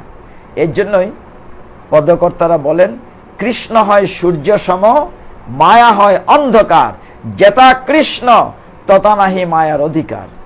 ভাগবত মানে কৃষ্ণ, স্বয়ং ভগবান এখানে আছেন। এই কারণে এই অধ্যায় শেষে বলা হচ্ছে যে হিরণ্যাক্ষের কাহিনীতে যারা মন দিয়ে, শুধু শ্রবণ না, গতকালকে বলেছি সকলেই ভাগবত পাঠে ছিল, সকলেই বৈকুণ্ঠে যায় নাই সরাসরি, একমাত্র ধুন্ধুকারী গিয়েছিল প্রেতদেহ, কারণ সে খুব মন দিয়ে শুনেছিল, একাগ্র চিত্তে ব্যাকুলভাবে শ্রবণ করেছিল। আমাদের ভিতরে ব্যাকুলতা থাকে না, আমরা মায়াবদ্ধ জীব। চেষ্টা তো করতে পারি যতটুকু সময়, আমরা তো খুব বেশি সময় আপনাদেরকে বিরক্ত করি না, বড় জোর 1-1.5 ঘন্টা। এইটুকুন সময় আপনি ঘরের কাজ যখন ফেলে চলেই এসছেন, এইটুকুন যেন আমরা মন দিয়ে শুনি। অনেকেই পাটের আসরে গিয়ে জপ করেন জপতলিতে, এটা নিষেধ আছে, দুটো কাজ একসাথে হয় না। আপনি বাসে করে ঢাকাও যাবেন, আবার হবিগঞ্জও থাকবেন, তাহলে তো হবে না। ঢাকা যেতে হলে হবিগঞ্জকে ছেড়ে দিয়ে বাসে উঠতে হবে, আর হবিগঞ্জ থাকতে হলে ঢাকার কথা বাদ দিতে হবে। আমি ঢাকাও যাব, হবিগঞ্জও থাকবো, মাঝখানে পরে মরবে না। না না না, আমরা দুইটা একসাথে হবে না। না না, ভালোর প্রশ্ন না তো, তাহলে শুনছেন, শুনবেন কি করে? আপনার তো মন থাকবে এইটাতে। আপনি কি জানেন জপের নিয়ম? জপের নিয়ম হচ্ছে এইভাবে না, হরে কৃষ্ণ হরে কৃষ্ণ, ওগো তুমি আসলে না, আমার কৃষ্ণ কৃষ্ণ কৃষ্ণ কৃষ্ণ, আচ্ছা মুখে হইমু না, আমার কৃষ্ণ কৃষ্ণ কৃষ্ণ কৃষ্ণ না, ফুলানো গেছে না আজকে, দ্যাট ইজ নট জপ। আরেকটা আছে শোনা যাচ্ছে একটা নো, আপনি প্রতিটি বর্ণ, প্রতিটি শব্দ উচ্চারণ করবেন যাতে আপনার কথাটা আপনি কানে শোনেন, এইটুকু আওয়াজে বলতে হবে। হরে কৃষ্ণ প্রতিটি শব্দ আলাদা আলাদা, কৃষ্ণ কৃষ্ণ হরে হরে, হরে রাম রাম রাম হরে, আর প্রতিটি শব্দ শুনতে হবে, তাইলে জপ হয়। আপনি অন্য কাজ করলে জপ হবে না। এর জন্য প্রতিদিন আমরা জপের ক্লাসই হয় 1.5 ঘন্টা। 5:30 থেকে আমরা 1.5 ঘন্টা সবাই গোল হয়ে বৃন্দাদেবীর সামনে রেখে জপ করি। কেউ কেউ মঙ্গলারতির আগেও অনেক মালা জপ করে ফেলেন, যারা 8 মালা 10 মালা জপ করে ফেলেন, যারা 2টা 2:30টায় ঘুম থেকে ওঠেন। আমরা সব 3:30টায় উঠি। নিয়ম দেওয়া আছে শাস্ত্রে, মা সবকিছু শাস্ত্রে বলা আছে, সনাতন শাস্ত্রে, কিন্তু আমরা মানি না। আমরা সকলে কিন্তু জানি, প্রত্যেক সনাতন ধর্মীরা যারা শুনছেন তারা সকলেই আমার চেতে জ্ঞানী। তর্ক করার জন্য লোকের অভাব পাবে না, জ্ঞানী লোকের অভাব পাবেন না, কিন্তু নিজে করবে না কখনো আচরণ। কিন্তু মহাপ্রভু কি শিক্ষা দিয়েছেন? কলিযুগ পাবনতা বলেছেন, আপনি আচরি ধর্ম পর কি শিখাই।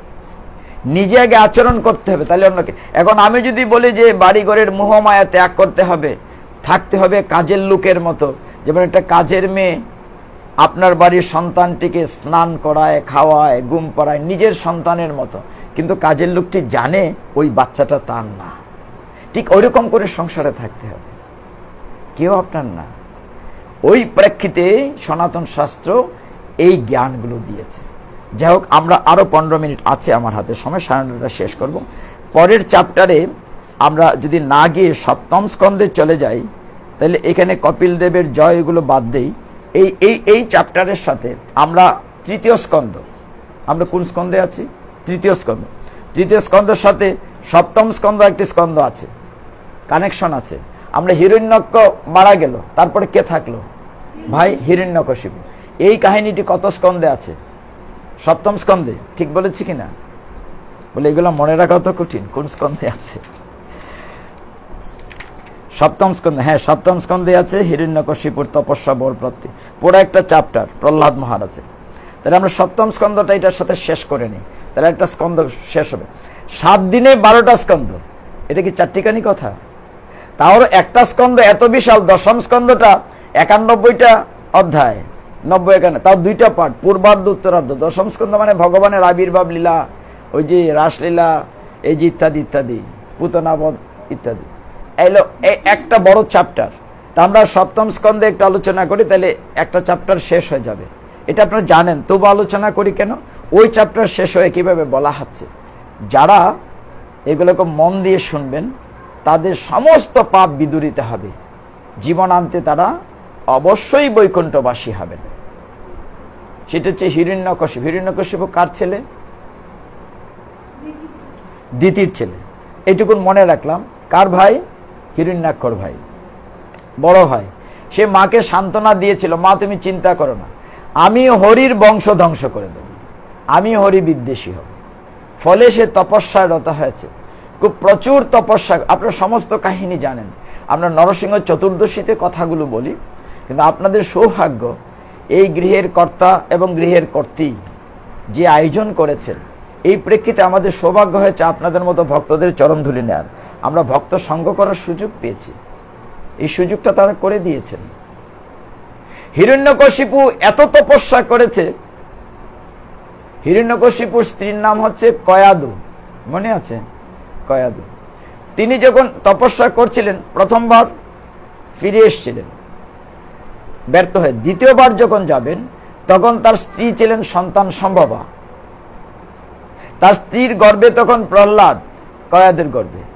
দেবতারা সন্তান সম্ভবা কয়াদুকে হাইজ্যাক করে নিয়ে যাচ্ছিল। এখানে এত কিছু শিক্ষণীয় হচ্ছে ভাগবতে। যেমন আমরা হিরণ্যকশিপুর জন্মের বেলা দেখেছি যে গর্ভাধান কত গুরুত্বপূর্ণ। যখন তখন স্বামীর সঙ্গ প্রত্যাশা করলে হবে না, তাইলে ভালো সন্তান আসবে না।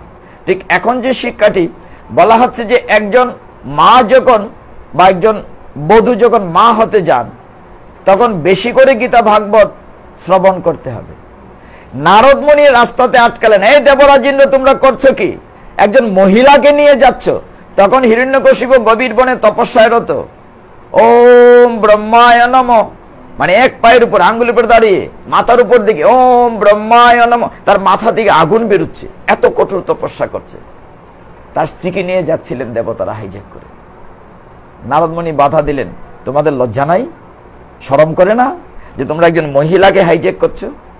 বলে ওর তো অসুরের ছেলে, অসুরই হবে, তার গর্ভে একটা সন্তান আছে, আমরা ওকে মেরে ফেলবো, বংশ রাখবো না অসুরের। নারদ মুনি বলেন ঠিক আছে, কিন্তু এটা লজ্জা, নারী হরণ করছো, আমার কাছে দিয়ে দাও, সন্তান হলে পরে দেব না তোমাদেরকে। বুঝিয়ে বাজে নারদমুনি নিয়ে গেলেন তার আশ্রমে। ফলে কি হলো, গর্ভস্থ সন্তান, মুনি ঋষিরা যে গীতা ভাগবত আলোচনা করেছেন ভগবানের কথা, গর্ভে থেকে শুনেছে। এই জন্য অসুরের ঘরে অসুর হয় নাই, ভক্তদের মধ্যে যিনি রাজা, ভক্তরাজ প্রহ্লাদ মহারাজ এসেছেন। কেন? গর্ভস্থ সন্তান ভগবানের কথা গর্ভে থেকে শ্রবণ করেছে। এগুলো আমাদের সনাতন শাস্ত্রের শিক্ষণীয় বিষয়। পরবর্তীতে যখন হিরণ্যকশিপু তপস্যায় সার্থক হয়েছে, এত তপস্যা করেছে, ব্রহ্মাজি তার সামনে প্রকাশিত হয়েছিলেন চতুর্মুখ। কি চাই? বলছে আমি অমর বর চাই। ব্রহ্মা কি বললেন? বেটা আমি নিজেই অমর না, আমি তোমাকে কি করে অমর বর দেই? ব্রহ্মা কি অমর? ব্রহ্মা তো ভগবানের অঙ্গুলি হেলনে তৈরি হচ্ছেন, মিলিয়ে যাচ্ছেন, এক এক কল্পে আসছেন, আবার ব্রহ্মা, আবার পৃথিবী। এই কল্প যুগ, সত্যচেতা, দাপর কলি। কলিযুগের আয়ু কত? 3,32,000 না 4,32,000 বছর? 4,32,000। তো তার দ্বিগুণ তার আগেরটা দাপর, তার 3 গুণ ত্রেতা যুগ, তার 4 গুণ সত্য যুগ। তো 4,32,000 অনেক বছর চলে গিয়েছে। যা হোক, 5,000 5,500 বছর গিয়েছে। ভগবান যখন পৃথিবী থেকে অপ্রকট হন, লীলা সংবরণ করেন, তারপর থেকে কলিযুগ শুরু হয়েছে। তো এইভাবে যখন ব্রহ্মা বলেন আমি নিজেই অমর না, তোমাকে আমি কি করে অমর বর দিই? হিরণ্যকশিপু তো খুব বুদ্ধিমান, বলে অন্য বর, বলে তুমি অন্য যা বর চাও, একটা না 1,000 বর আমি দেব। দেবে তো? বলে হ্যাঁ দেব। তাহলে আমি বর চাচ্ছি যে কোনো দেবতা, অসুর, পশু, মানুষ কারো হাতে আমার মৃত্যু হবে না। ব্রহ্মাজি বলেন তথাস্তু। মানে মানুষও না, পশুও না, কার হাতে মৃত্যু হবে না, তথাস্তু। তো বলছে দিনেও না রাতেও না, কোথাও মৃত্যু হবে না, দিনের বেলাও না রাতের বেলা না। ব্রহ্মাজি কি বলেন? তথাস্তু। বলে বলছেন যে মাটিতেও না আকাশেও না মৃত্যু হবে না, তথাস্তু। বলছেন অস্ত্র না শস্ত্র না মৃত্যু হবে না, বলে তথাস্তু।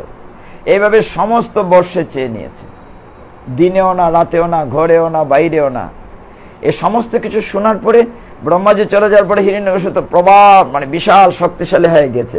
তাহলে তো আমি অমরই হয়ে গেলাম, মানুষে মারতে পারবে না, দেবতা মারতে পারবে না, পশু মারতে পারবে না, সকালে না রাত্রে না, দিনে না, ঘরে না বাইরে না, ভূমিতে না অন্তরিক্ষে না, প্রভাবশালী হয়ে সমস্ত দেবতাদের স্বর্গ দখল করে বিশাল হরিবিদ্বেষী। হিরণ্যকশিপুর ছেলে আসলো নারদমুনির কাছ থেকে, প্রহ্লাদ। প্রহ্লাদ হলো আবার তার শত্রুর ভক্ত, মানে হরির ভক্ত। সেই অসুরদের গুরুদেবের নাম কি? দেবতাদের গুরুদেবের নাম বৃহস্পতি, আর তাদের গুরুদেবের নাম শুক্রাচার্য। শুক্রাচার্যের ছেলে ছিল আপনার কি নাম ছিল? ষণ্ড, অমর্ক, অমর্কা ষণ্ড। তাদের কাছে প্রাইভেট পড়তে দিয়েছেন প্রহ্লাদ মহারাজকে রাজা হিরণ্যকশিপু, যে আমার ছেলেটিকে ভালো করে পড়াও। আগে তো গুরুগৃহে পড়তে যেত, মানে গুরুর ছেলে গুরু, তো পড়তে গিয়েছে। কিছুদিন পরে প্রহ্লাদ সবাই এসছে, প্রহ্লাদকে বাবা আদর করে বলছেন, বাবা কি শিখেছো বলো তো, সারা পৃথিবীতে সবচেয়ে শক্তিশালী সবচেয়ে বড় রাজা কে, মহারাজা কে? বলছে কেন? সমস্ত বিশ্বব্রহ্মাণ্ড মহারাজ ভগবান শ্রীহরি। বেটা বেয়াদব, তোকে পড়াতে পাঠালাম, যে ভেবেছিলেন সে হয়তো বলবে যে সমস্ত বিশ্ব ব্রহ্মাণ্ডের শক্তিশালী রাজা হচ্ছেন হিরণ্যকশিপু। হিরণ্য ভেবেছে আমার জয় গান গাবে, দেখেছে না আমার যে শত্রু হরির গুণ গান গাচ্ছে। এই ষণ্ড, আমার তোমরা কি পড়াচ্ছ? প্রাইভেট টিউশনি খুব ভালো করে পড়াচ্ছে না, যাও আবার তাদেরকে পড়া, ভালো করে শিখাই আনবে। সমস্ত বিশ্ব ব্রহ্মাণ্ডের মালিক মহারাজ হচ্ছে হিরণ্যকশিপু, আমার যেন জয় গান গায়। তার যারা ক্লাসমেট ছিল অন্য দত্তদের ছেলেরা, তাদের সাথে অন্য দত্তরা বলতো প্রহ্লাদকে, প্রহ্লাদ তুইও তো দৈত্য রাজার ছেলে, আমরাও বিভিন্ন অসুরের ছেলে, মন্ত্রীর ছেলে, উজিন্না ছেলে, তুই এই ভগবানের কথা থেকে শিখলি।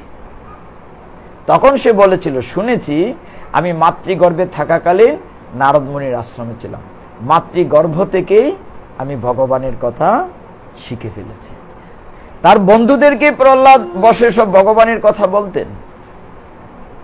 ফলশ্রুতি দ্বিতীয়বার যখন নিয়ে আসা হলো, এইবার ষণ্ড অমর্ক নিশ্চয় শিখিয়েছ সারা বিশ্ব ব্রহ্মাণ্ডের মালিক হচ্ছি আমি, মহারাজ হিরণ্যকশিপু, দত্তরাজ। বাবা বলো, আদর করে কুলে বসিয়েছেন প্রহ্লাদকে। মাথা হাতাচ্ছেন। প্রহ্লাদ, এইবার নিশ্চয়ই শিখেছ। আচ্ছা বলো তো, বিশ্ব ব্রহ্মাণ্ডের মধ্যে সবচেয়ে শক্তিশালী সবচেয়ে বড় মহারাজাকে? বলে, কেন বাবা? ভগবান শ্রীহরি কুল থেকে ছুঁড়ে ফেলে দিয়েছে। বেয়াদব দুষ্ট কোথাকার, যে আমার চিরশত্রু তুই কিনা তাকেই বলে শ্রেষ্ঠ? কে কোথায় চোখে মেরে ফেলো। এরকম কুলাঙ্গার সন্তান আমার দরকার নাই, যে আমার বিরুদ্ধ পার্টিরে জয়গান করে ওকে মেরে ফেলো। বলার সাথে সাথে সবাই অস্ত্র নিয়ে আসলো, কিন্তু প্রহ্লাদ কি শ্রীহরিকে স্মরণ করছে। কত বড় ভক্ত! সমস্ত অস্ত্র তার দেহে ব্যর্থ হয়ে গিয়েছে। সবাই মারতে চেষ্টা করেছে, একটার পর একটা নতুন কৌশল। মত্ত হস্তির পায়ের তলে দাও, মরে যাবে। মরেছে। হাতি বরঞ্চ সুর দিয়ে তুলে তার মাথায় রেখে কাঁধে রেখেছে। বিষাক্ত সাপের ঝুড়িতে ফেলে দেয়া হয়েছে, মরেছে। সে তো শ্রীহরি করছে। পাহাড় থেকে ফেলে দেয়া হয়েছে সমুদ্রে, পাষাণ বেঁধে ফেলে দেয়া হয়েছে। শ্রীহরি শ্রীহরি স্মরণ করেছে অমনি পদ্ম ফুলের মধ্যে। কোনোভাবেই যখন মারতে পারছে না, হিরণ্যকশিপুর একটা বোন ছিল, বোনের নাম কি ছিল? হোলিকা। ওই যে আমরা রংকেলি হুলি হুরি হুরি গান গাই, আবির দেই হোলি উৎসব। হোলিকা বলল যে দাদা, আমি তোমার শত্রুকে মারতে পারবো। আমি এমন অগ্নিদেবের কাছে বর পেয়েছি, আমার একটা চাদর আছে, এটা আমি গায়ে দিয়ে বসলে আগুনে যদি ঢুকে থাকি আমার গায়ে আগুন লাগবে না। তোমার চিরশত্রু প্রহ্লাদকে আগুন লাগিয়ে দেবে উঠোনের মধ্যে, আমি আগুনের মধ্যে বসে থাকবো, কুলে নি, আমি তো পুড়ে মরবো না, কারণ আমার কাছে বর আছে, চাদর আছে। তোমার চিরশত্রু প্রহ্লাদ মরে যাবে। কিন্তু রাখে কৃষ্ণ মারতে পারবে? কিন্তু আবার উল্টোটা আছে, মারে কৃষ্ণ। মানে কয়াদুর, তারপরে এই যে সময়টা সন্তান ভক্তরাজ প্রহ্লাদ, তিনি তো একাগ্র চিত্তে এক মনে নির্ভর করেছেন। ওই কথাটি গীতায় ভগবান বলেছেন, একদম সামারি থেকে বলেছেন 18 অধ্যায় 66 শ্লোকে, সর্বধর্মান পরিত্যাজ্য মাম একম শরণাং, একমাত্র আমার তুমি শরণাগত হও। কিন্তু আমরা কিছুদিন অমুকে শরণাগত হই, দুর্গা মার, কতদিন গণেশের শরণাগত হয়, কতদিন বিপদনাশীর শরণাগত হয়, কতদিন অমুকের শরণাগত হয়। ভগবান বলছেন ওরা তোমার অধীনস্থ কর্মচারী, তুমি আমার সাথে সম্পর্ক করো, কারো কাছে সম্পর্ক করা লাগবে না। হ্যাঁ, দেবদেবীর পূজা করো, আমার নিষেধ নাই, কিন্তু ওরা তো আমার কাছ থেকে নিয়েই দেবে। গীতায় কিন্তু নিষেধ বলে নাই, বলছে স্বল্প মেধা সম্পন্ন, তার বুদ্ধি কম। যা হোক, তো ভগবান প্রহ্লাদের কাছে, তার ভক্তির কাছে হেরে গেলেন। ভক্তকে রক্ষা করতে হবে, কারণ ভগবান গীতায় 9 অধ্যায়ের 31 শ্লোকে ঘোষণা দিয়ে বলেছেন, নমে ভক্ত প্রণশ্যতি। বলেছেন না অর্জুনকে, বলছেন আমি বলবো না অর্জুন, তুমি আমার হয়ে সমগ্র জগৎবাসীকে প্রতিজ্ঞা করে জানিয়ে দাও, কন্তেও প্রতি জানিহি নমে ভক্ত প্রণশ্যতি। হে কুন্তী নন্দন, জগৎবাসীকে জানিয়ে দাও আমার ভক্তের কখনো বিনাশ হয় না। হোলিকা কোলে নিয়ে বসেছে, আগুন জ্বালিয়ে দেওয়া হয়েছে, কিন্তু আপনি সাধন ভজন করে যদি কোনো ভালো কিছু অর্জন করেন, সেটা ভালো কাজে ব্যবহার না করে যদি খারাপ কাজে, বিশেষ করে ভগবানের কোনো ভক্তের, শুদ্ধ ভক্তের ক্ষতি চিন্তা করেন, বৈষ্ণব অপরাধের ক্ষমা নাই, সেরকম অপরাধ করেন, কোনো ক্ষমা হবে না। হোলিকার মনের ভিতরে ছিল সেই পরম ভক্তকে মেরে ফেলা। ফলে কি হয়েছে? প্রহ্লাদের কিচ্ছুটি হয়নি, বরঞ্চ হোলিকা পুড়ে ছাই হয়ে গিয়েছে। এই কারণে কোথাও কোথাও হোলির আগের দিন চাচর পোড়া হয়, মানে সমস্ত পাপ, সমস্ত হোলিকা মানে পাপ, সমস্ত পাপ পুড়ে পরের দিন আমরা হোলি করি, অর্থাৎ আবির রং মাখি, ভগবানের ওই লীলাতে আমরা প্রবিষ্ট হই, আনন্দ করি পুণ্য অর্জন করার জন্য। আর আগের দিন সমস্ত পাপকে ছাই করে পুড়ে ফেলা হয়, হোলিকা দাহন। কোথাও কোথাও চাচর পূজা পোড়াও বলা হয়। যা হোক, প্রহ্লাদ বেঁচে গেলেন। তখন হিরণ্যকশিপুর রাগ হবে কিনা, যে বেটা কোনোভাবে মারতে চাইছি, মারতে পারছি না, এবার আমি তোকে মারবো, এবার বল তোর হরি কোথায়। প্রহ্লাদ কি বলেছে? আমার হরি তো সর্বং কালবিদং ব্রহ্ম, আমার হরি তো সব জায়গায় আছেন। এত রাগ হয়েছে হিরণ্যকশিপুর, বলছেন আমি তোর হরিকে আজকে মেরে ছাড়বো। ও আমার ভাইকে মেরেছে, আমার ছেলেটারও মাথা নষ্ট করেছে, তাই না? আমার ছেলেটার ব্রেন নষ্ট করে দিয়েছে, মগজ ধুলাই করে, আমি মারাকবার তোকে মেরে ফেলবো। বল তোর হরি কোথায়, আগে তোর হরিকে মারো। বলছে সব জায়গায় আছে। বিশাল রাজবাড়ি, বৈঠকখানা, স্ফটিক স্তম্ভ মানে ফিলার, এটা স্ফটিক স্তম্ভ দেখে হিরণ্যকশিপু বলছেন যে ওর বিতর্কিত হরি আছে, বলে ওইখানেও আছে, আমি তো দেখতে পাই না। প্রহ্লাদ বলছে আমি তো দেখতে পাচ্ছি, ভগবান আছেন, ওর ভিতরেও আছেন। শুনে হিরণ্য প্রচন্ড রাগে, কোথাও বলেছে গদাঘাত, কোথাও পদাঘাত, যেভাবেই বলেন, মানে স্ফটিক স্তম্ভটি, এই ফিলারটি ভেঙে ফেলেছে। ভীষণ আওয়াজ শুরু হয়েছে, গড়গড় গড়গড় করে আওয়াজ হচ্ছে। ভীষণ আওয়াজ করে সেই স্ফটিক স্তম্ভের ভিতর থেকে ভগবান যে যে কথা বলেছিলেন, ব্রহ্মার মাধ্যমে যে যেভাবে তাকে বর দিয়েছিলেন, সমস্ত বড় ঠিক রাখতে হবে, আবার হিরণ্যকশিপুকে উদ্ধার করতে হবে। বধ বলি না, আমরা উদ্ধারই বলি, কারণ ভগবানের হাতে মৃত্যু হলে তো উদ্ধার পাবে, ওই জয় বিজয়। কিন্তু একজন তো আগে চলে গিয়েছে, ভগবানের বরাহ রূপে তাকে উদ্ধার করেছেন, আর একজন হিরণ্যকশিপু বড় ভাই, তিনি প্রকটিত হলেন কিভাবে? এই স্ফটিক স্তম্ভের ভিতর থেকে অর্ধেক নর, অর্ধেক সিংহ, অর্ধেক মানুষ, অর্ধেক পশু, অর্থাৎ মানুষও মারবে না, পশুও মারবে না। এর জন্য যে রূপ নিয়ে প্রকটিত হলেন তিনি হলেন ভগবান নরসিংহদেব। আপনারা উলুধ্বনি করেন, ভগবান নরসিংহদেব আবির্ভূত হলেন।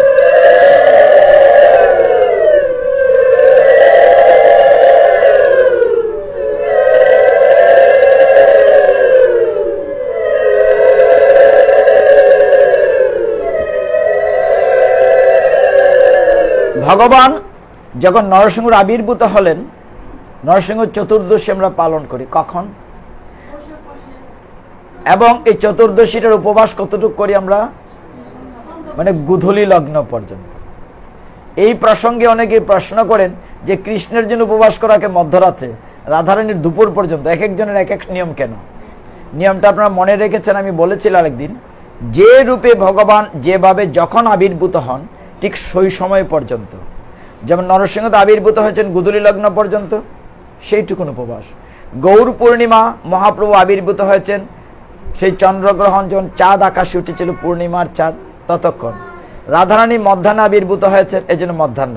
কৃষ্ণ মধ্যরাত্রির পর আবির্ভূত হয়েছেন, এই কারণে, মানে যখন জন্ম হয়েছে বা আবির্ভূত হয়েছেন ঠিক তত সময় পর্যন্ত আমরা অপেক্ষা করি ভগবানের কাছে যাওয়ার জন্য। উপবাস মানে না খেয়ে থাকা নয়, উপবাস, নিকটে বাস, ভগবানের কাছে থাকার জন্য আমরা চেষ্টা করি। তো ভগবান প্রকটিত হলেন, এই দেখে ভয় পেয়ে গিয়েছে হিরণ্যকশিপু, যে এরকম প্রাণী তো আমি দেখি নাই কখনো।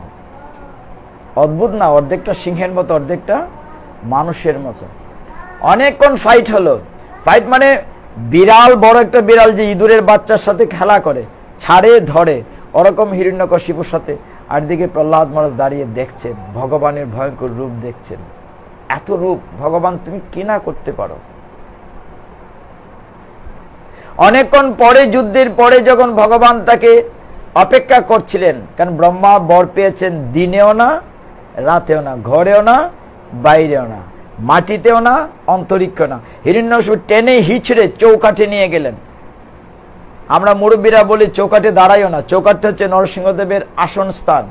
ঘরেও না, বাইরেও না, মাঝখানে চৌকাঠের মধ্যে, মাটিতেও না, উপরেও না, কুলের উপরে উঠালেন হিরণ্যকশিপুকে।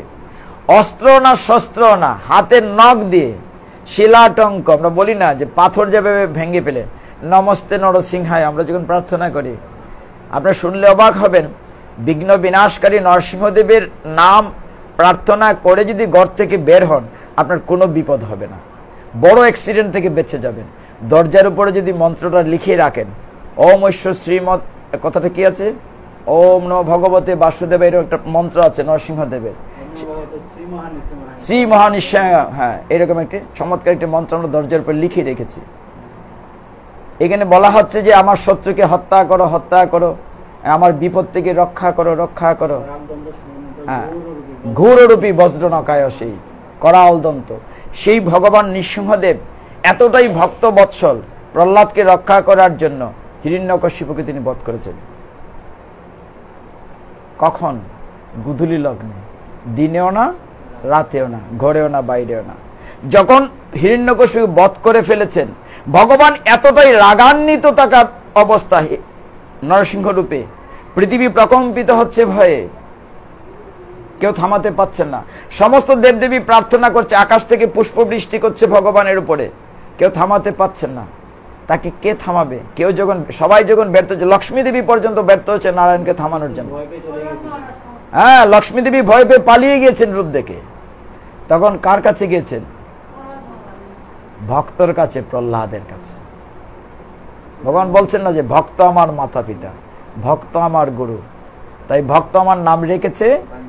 এই জায়গাতে বসে আমি একদিন বলেছিলাম, আমরা জানি ভগবান স্বাধীন, কিন্তু ভগবান স্বাধীন না, তিনি অধীন। কার অধীন? তিনি ভক্তের অধীন। প্রহ্লাদকে বলছে, প্রহ্লাদ তুমি যাও, তুমি ছাড়া সৃষ্টি রকমের, তুমি যাও। প্রহ্লাদ একখানা মালা নিয়ে গিয়েছে, ভগবানকে গলায় পরিয়ে দেবে। নরসিংহরূপ, বিশাল দেহ, এখন ভক্ত সামনে মালা নিয়ে পৌঁছেছে।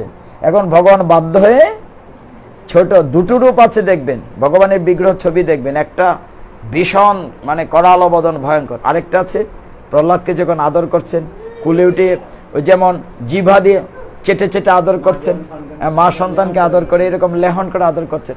এই রূপখানা নরসিংহদেবের খুব মায়াময় চেহারা। তখন তিনি মালা গ্রহণ করলেন, প্রহ্লাদকে বলেন, প্রহ্লাদ আমি তো খুব খুশি হয়েছি, তুমি একটা বর চাও, তোমার কারণে আজকে তোমার পিতা দুষ্ট চক্র দূর হয়েছে, দুষ্টের দমন সৃষ্টের পালন হয়, তুমি একটি বর চাও। প্রহ্লাদ, আমার কোনো বরের দরকার নাই। বলে একটা কিছু চাও, রাজা হও তুমি। বলেন, তো রাজা হয়েই আছি, আমার বাবা ছিলেন রাজা, বাবা মারা গেছেন, তা আমি রাজা হয়েছি। সেই প্রহ্লাদের নাতির কারণে আমরা ভগবানের আরেক অবতার পাই, পাই কিনা? হ্যাঁ, বামন দেব পাই। তো প্রহ্লাদ মহারাজ বলেন, আমি কিচ্ছু চাই না। ভগবান বলেন, তাহলে তুমি আমাকে চাও। বলে, তোমাকে তো আগেই পেয়ে গেছি, তোমাকে তো নাই পেতাম, তো বিপদ থেকে কে রক্ষা করেছে? মানে কিরকম কথা হচ্ছে যে তুমি তো আমাকে চাও, বলে তোমাকে চেয়ে আগে তো পেয়ে গেছি, তোমাকে তো নাই পেতাম, এত বিপদ থেকে আমাকে কে রক্ষা করে? তুমি বিপদ ভঞ্জন মধুসূদন, কে রক্ষা করেছে? তখন তিনি বললেন, তবু একটা কিছু চাও। তখন কিরকম সন্তান? ওই যে সন্তান, পুত্র শব্দের অর্থ হচ্ছে যে পুত নামক নরক থেকে উদ্ধার করেছেন তাকে পুত্র বলে। তখন প্রহ্লাদ মহারাজ ভগবান নরসিংহদেবকে বলছেন, হে ভগবান, যদি দিতেই হয় তাহলে একটা কাজ করেন, কি আমার পিতা হিরণ্যকশিপু তোমার বিদ্বেষী ছিলেন, জ্ঞাত অজ্ঞাত আপনার অনেক পাপ করেছেন, আপনি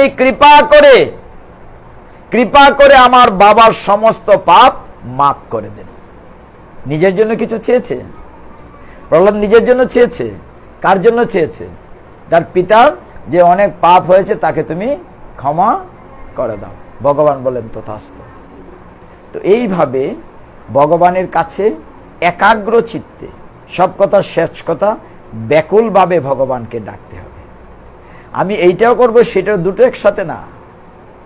আমি নাম জপ করলাম, গল্পও করলাম, এই জপ কাজে লাগবে না। জপের নিয়ম আছে।